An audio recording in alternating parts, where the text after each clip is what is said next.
आप सभी का मंगल हो। नमस्कार। अहिंसा, बलि, प्रायश्चित, ये भाव बहुत गहरेपन को लिए हुए हैं। अगर इस पर हम गंभीरता पूर्वक मनन चिंतन करेंगे तब पाएंगे कि वास्तव में कितना गहरा अर्थ है, बहुत ही अद्भुत, जिसको कहते हैं ना भावार्थ है।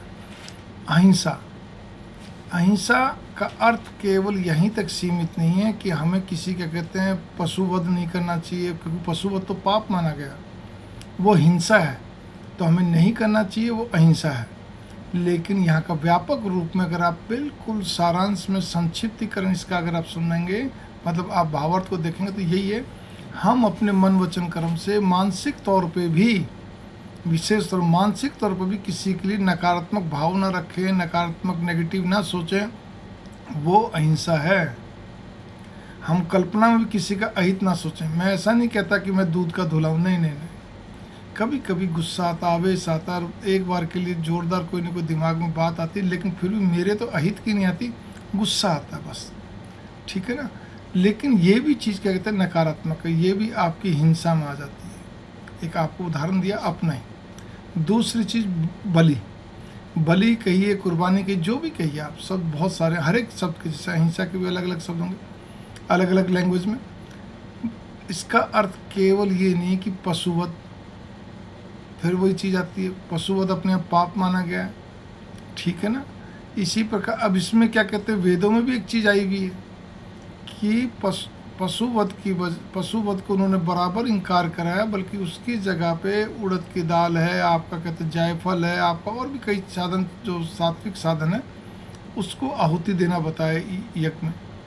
लेकिन यहाँ पे बलि का अर्थ, भावार्थ अगर आप देखें तो शास्त्रों में बड़ा अच्छे ढंग से इसको विदित किया गया है कि बलि का अर्थ है कि हम अपनी बुराइयों को, अपनी कमियों को रोज छोड़ें, उसको, उसका त्याग करें, उसका बलि करें।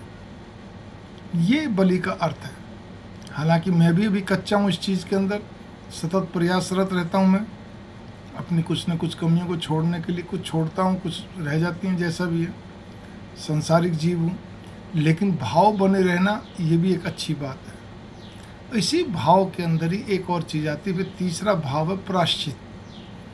हम प्रतिदिन सुबह उठते ही, रात को सोते ही, अपने किसी भी कार्य पर जो हमसे जाने अनजाने में और हमारी समझ में आ गया, हमारे संज्ञान में आ गया, उसके लिए मन ही मन भगवान से प्रायश्चित करना चाहिए।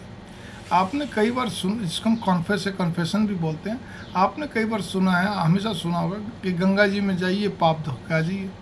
अजी ऐसा नहीं होता कि आप कोई पाप करो, गंगा जी में जाके स्नान करो, पाप धुल के, पाप नहीं धुलते हैं। वो तो कर्म का फल तो बहुत आपको, वो तो आपको भुगतना ही पड़ेगा, अच्छा बुरा जैसा भी है, क्योंकि धर्म कर्म की गति बहुत सूक्ष्म होती है। लेकिन यहाँ पर यह है, गंगा नदी को हम चैतन्य सजीव मानते हैं। जैसे प्राणी जगत सजीव, वैसे उसको हम सजीव मानते हैं। और देखा है तो सभी नदियाँ, समुंदर सब सजीव हैं। भाव यहाँ पर ये कि जब हम डुबकी लगाते हैं तो उस समय हम स्नान करते हैं, डुबकी एक ही बात है, तो उस समय हमारे अंदर यही प्रायश्चित होना चाहिए कि मैंने ये गलतियाँ करी, ये पाप करे, जो भी आपकी कमी, उसका प्रायश्चित करिए। प्रायश्चित करने से आपको क्या कहते हैं बहुत अच्छा रहता है, बहुत बढ़िया रहता है। पाप नहीं धुलते, लेकिन एक मन का भार कुछ हल्का होता है। तो इसी प्रकार से एक छोटे से रूप में, ये छोटे से रूप में है कि आपको अहिंसा, बलि और साथ में प्रायश्चित का आपको भावार्थ बताया है। आशा करता हूँ आप इस पर गौर करके अपने आप को इसी प्रकार से निखारेंगे।